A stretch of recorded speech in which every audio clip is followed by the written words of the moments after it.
last nominee, and it is our colleague, Elizabeth Haughn, on the steering committee and the health literacy subcommittee. And sadly, Liz did lose her battle with kidney cancer this week. So we're very sorry and extend our condolences and sympathies to her family, many of whom are joining us today, and hopefully we'll be able to hear from them soon. But I wanted to turn it over to Kathleen, who did nominate Liz. Kathleen, go ahead. It's always important to unmute, right? After all these months, we still, anyway. So good morning again. As Mike said, many of Liz's friends, her family, and her colleagues are with us this morning. Back in April, I nominated Liz for the Health Literacy Award because, and I think that her nomination was probably the first that Mike received, because I was so enthusiastic about nominating her, because she was and is so deserving. So, well, why is that? Well, Liz has been a tireless advocate on behalf of all persons who are disabled or otherwise marginalized in our society. She has been particularly knowledgeable and a staunch supporter for improved services for children and transition age youth with mental health conditions, as well as a champion for the rights of LGBTQ and transgendered persons. So how has she advocated? Well, for all the years that I've known her, and I've known her, several of us have known her for several years, Liz has unfailingly and enthusiastically volunteered to serve on boards, on advisories, on committees, whose goals and values sought to improve the lives affected by mental health and other conditions through support and education. She most currently served as Vice President of the Plymouth DMH Site Board, Treasurer of NAMI Plymouth Area, contributing member of the Shana 23 Health Literacy Subcommittee, the South Shore Community Partners in Prevention Steering Committee, and on a monthly state DMH Family Advisory Council moderated by Commissioner Brooke Doyle, on which Buddy Baker Smith also served, and hosted by NAMI Mass. Her contributions and recommendations to these groups has been consistently insightful, well thought out, and seriously considered. Whether staffing a table at the Plymouth Public Library Health Fair, the Quincy College Health Fair, or a NAMI Plymouth event, Liz was consistently hand up, ready to help. Be it face-to-face at a NAMI semi-monthly family support group or virtually on social media, she has been an active, authentic voice for families trying to navigate complex medical and psychiatric challenges. She has used her education, work experience, and her own family's experience honed in the trenches to listen and guide other families to the most appropriate inpatient, outpatient settings for their children or young adults. Most recently, Liz did serve with a small team of fellow volunteers that included Sheila Flaherty, Phil Bombardier, Brendan Burke, and myself to create a NAMI Plymouth area DMH Plymouth Site Board collaboration that did produce the roadmap through the mental health system for 2021. And I think it's important to note that in writing and editing our roadmap, Liz chose to include those tools and strategies that were most effective in her family's journey. Like so many NAMI families, education about mental health conditions, compassion, remarkable flexibility. She also offered parents and other caregivers in our roadmap useful books and program activities, as well as options for folks with different lived experience. On a personal note, Liz was a truly engaging friend with a great sense of humor that most of you who know her will certainly agree with.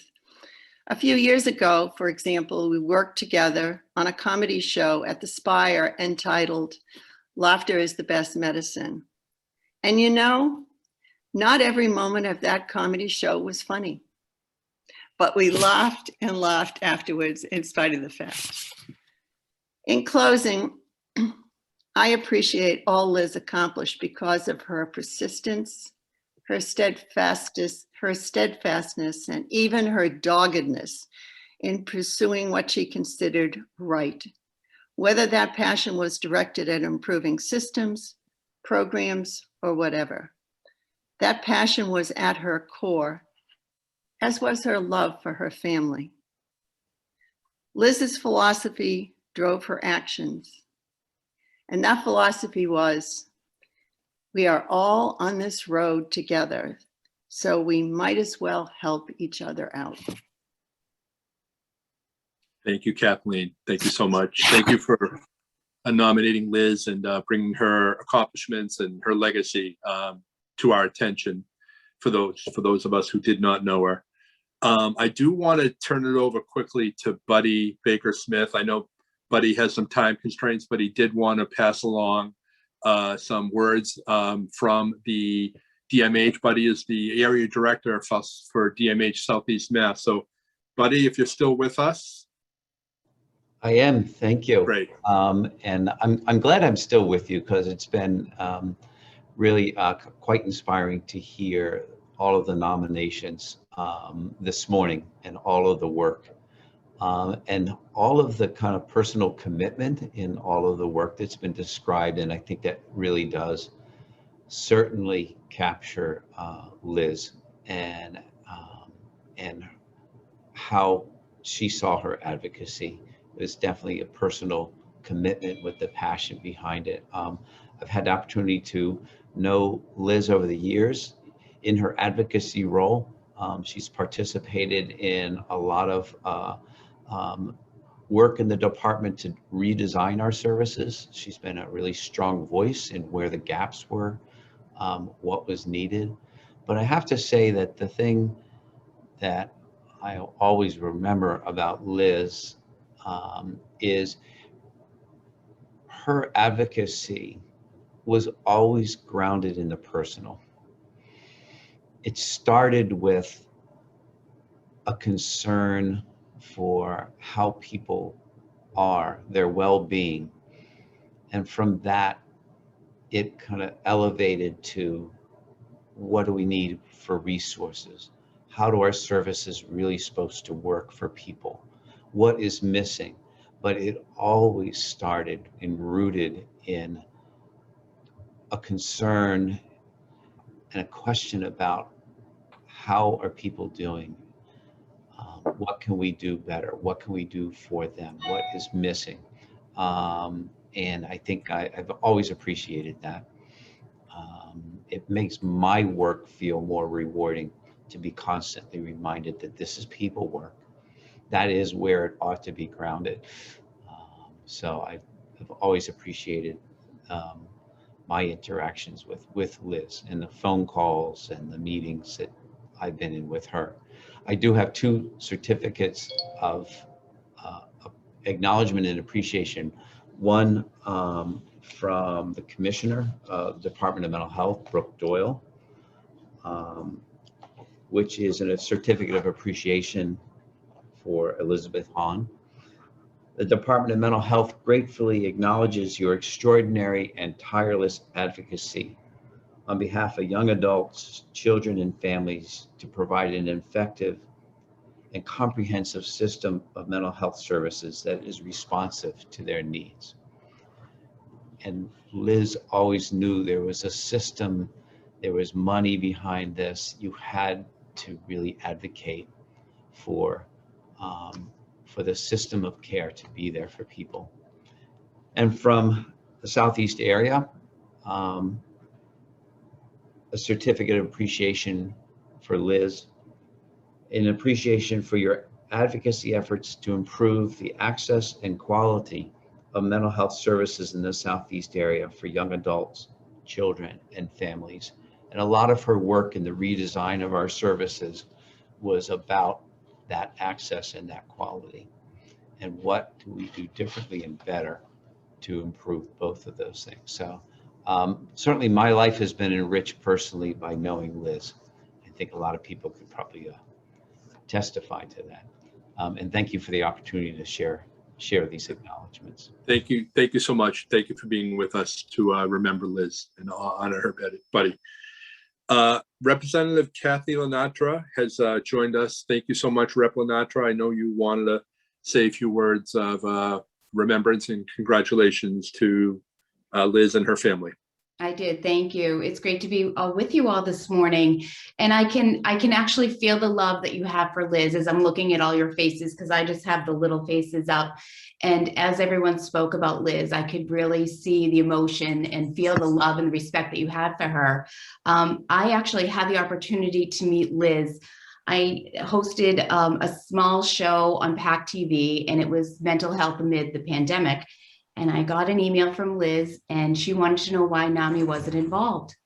And I said, I really don't know much about NAMI. And she set up a Zoom, and Kathleen, I believe you were on that Zoom too.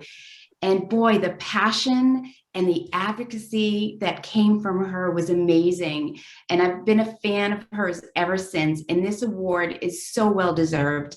I loved hearing about laughter is the best medicine, how afterwards you just laughed and just the things that she spoke about and the love and the passion that she had for what she did and the difference that she made is something that will always carry forward. So congratulations on this award. And I'm going to quote Sarah Cloud, and I'm getting emotional, but I'm going to quote Sarah Cloud and say, a heavenly congratulations, Liz. This is a well-deserved award. And I'm so happy I could join you today to say a few words. Thank you so much, Rep. Lenatra. Appreciate your being able to be with us. Monica, I know you passed along some thoughts from Senator Moran. Yes, Liz did receive a Senate citation from Senator Moran, and it is given in recognition of receiving the 2021 Shana Health Literacy Award for your leadership in advocacy in community mental health services. And we all will miss her. And thankfully, she left quite a legacy, and her impact in the community will always be there. We'll always remember her. So thank you, Mike. Thank you, Monica. I would just say on behalf of the Chana as chair and having Liz on the steering committee for the last 4 or 5 years or so, it's been a while, albeit kind of run together, unfortunately, but it was an honor to serve with her. And a few things I'll remember about Liz is that she was never afraid to challenge the conventional wisdom or accepted truths. We would be having discussions, and we'd kind of be going along, and all of a sudden Liz would come up with a thought or a perspective that really made us think about decisions that we were making in a different way. So I really appreciated that. If you followed Liz's Facebook page during her battle with cancer and during the pandemic, she focused on gratitude. What was she thankful for that day, that week, that month? And I know a lot of people were really inspired by that who followed her Facebook page. And I'll just reiterate something Kathleen said. During the pandemic, especially, Liz was always focused on how were people coping? How were people taking what a bad situation and turning it into a positive situation.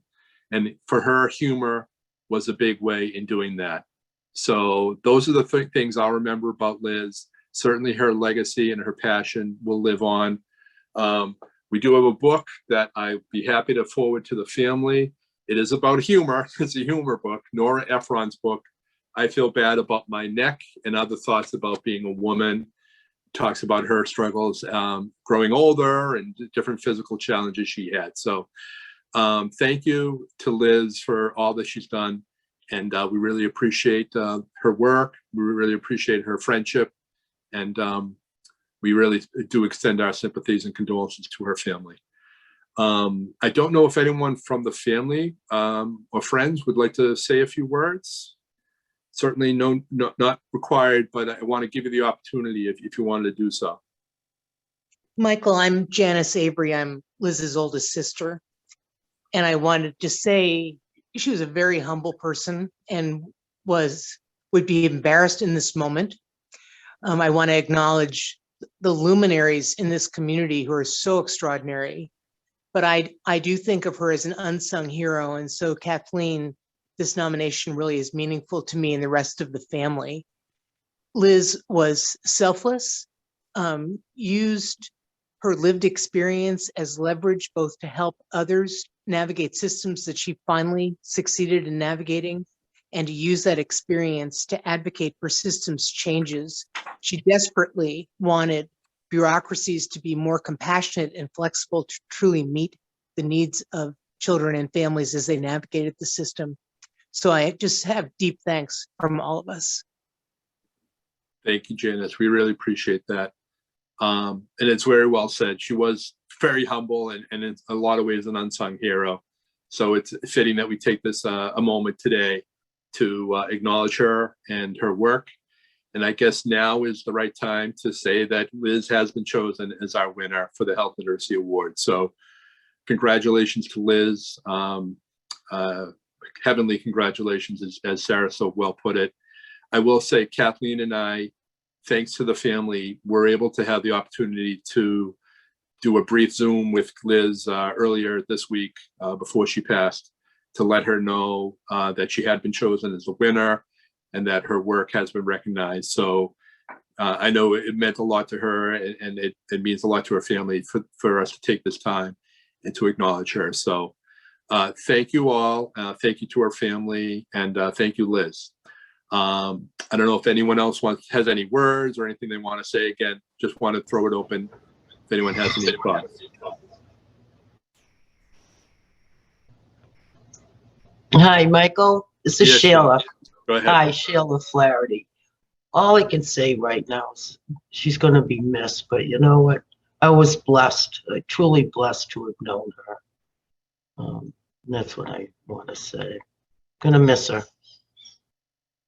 Take care.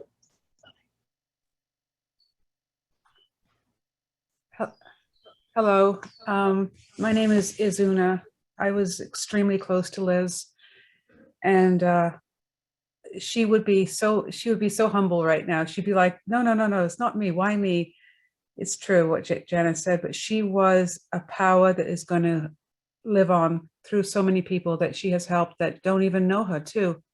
And I just want to really thank you guys for coming through and giving her the award before she passed. It meant so much. Casey is here, her daughter, and we've both been watching with the camera off because we've been crying. But thank you guys so much. And like Janice said, Liz was an unsung hero. She didn't like to be in the spotlight, but she deserved it more than anybody that I know. Thank you. Thank you so much, and thank you for being here, Casey, and the rest of the family. We did record this. I will. I see you're recording it as well, but I'll make sure you have a copy of the recording. Who knows? Yours might be better quality than mine, but we'll see. A lot of folks chiming in the chat. So if folks want to take a moment to, in the interest of time, I didn't do all the chat shout outs, but Kelly from PYDC, a big congrats to Liz, sending lots of love to her family and friends that are joining today. Trudy, Avery, such amazing work being done in our communities, and that has been reflected through Liz. So yeah, I guess just in summation, Liz did mean a lot to a lot of people, and I think you're right, Una. A lot of people who didn't even know her have been impacted by her work, and that's her ultimate legacy, is the compassion and the changes that will come about because of her work. So thank you for being here, and thank you for Liz.